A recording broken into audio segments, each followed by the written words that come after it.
Hello mga idol at followers, ang isi-share ko po sa inyo ay tungkol sa profession ng security guard noong dekada 50. Noong 1950s pagkatapos na nagkaroon ng kalayaan ang Pilipinas mula sa kamay ng mga dayuhang mananakop, ang gwardya ay nasa ilalim ng kapangyarihan ng mga alkalde, mayor ng lungsod o bayan at sa panahong ito ang mga gwardya ay walang formal na pagsasanay.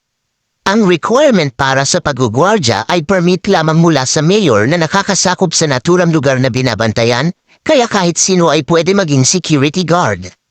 Thanks for watching. This video is for sharing and information dissemination purposes only.